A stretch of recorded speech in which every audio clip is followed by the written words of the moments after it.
We're here with the coordinator of this convention, Yamacon. This is Charlie Aiken. Charlie, how are you doing? I'm doing all right, guys. How's it doing? Doing well.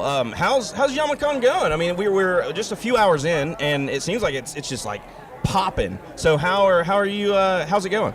It's going great. I think we surpassed our numbers. The lines reached all the way to the road at times, so we don't know our official count, but needless to say, we've ran out of our one-day passes already. Good. Well, that's great. And this is the first year of the convention. Why did you guys decide that you wanted to do this convention? Why was it something you guys put together? Well, the couples that there was two other couples that actually started this convention. They went so far, basically hit a roadblock. And where I've been doing shows and setting up at shows and doing different things for about 18 years, and they were actually customers of mine.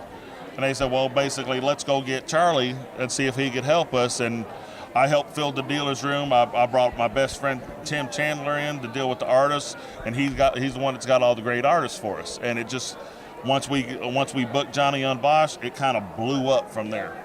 Right. I know there's been a lot of kind of hype from that. What do you got, Lucas? Well, you said everything is surpassed. Are you happy with the way it's going right now? Extremely happy. Extremely happy. We still got one day to go. We still got a good bit of this day to go. Sure. We've had a few dealers cancel, immediately turned right around and put the other dealers back in. Right. We've had artist cancels. We've done the same thing. Luckily, the only so-called guest that actually canceled was the Art of Akira, and that's how we actually ended up with Paul St. Peter. Okay. We're hearing a lot of buzz. The people that we're talking to, they say they would definitely come back again next year. From what you've seen so far, do you think that might be a possibility already? Yeah, there's definitely going to be a next year. We actually have already booked our first two guests for next year, which off the top of my head, do you have a program book back there? I don't have a program book, but basically it's the voice of Goku and the voice of Krillin, actually pre-booked a year in advance. Really We cool. also have Tom Nugent from he's done Marvel, DC, a little bit of everything, pre-booked for next year. Great. Okay, so this is an anime. I mean, it's very much an anime convention. Why do you think anime? Why go with a convention that's an anime convention? Is that something that you really like, or is it just something that you see a future in, or? Well, truthfully, both. I mean, I grew up watching certain anime series. You know, granted, over here it's called something else than what it is in Japan. But anime's influenced so much in our culture. I mean, if you think about Transformers was influenced by it, Voltron, you about named it the video game, it's got some type of anime influence. So, I mean, the culture's intertwined with several different things. Right.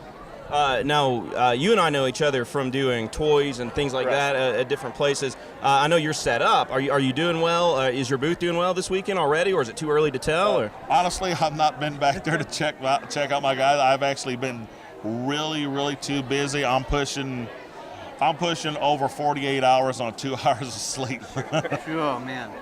All right. You got anything else, Lucas? Well, I mean, that's what it takes to put something like this on. It's I've heard people say that for a first convention, this has been fantastic. They like how it's a little bit more intimate right now, but if it keeps booking, like it's obviously going to be booking, it's just going to grow and grow. So anybody that is even curious about the Pigeon Forge Yamacon convention, you might want to start looking into getting your tickets for next year, because it's going to be popping.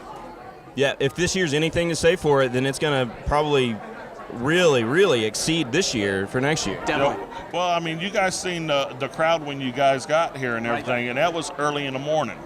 Right. It died down like any show about lunchtime, and it's, as you can see now, it is picking back up. Right. Everybody regrouped, got food, Right. and then more people are coming in. So it's looking good. I haven't seen people stop coming in. Like the people have just came in steadily the whole time we've been here. So that says a lot, Charlie. That says a lot.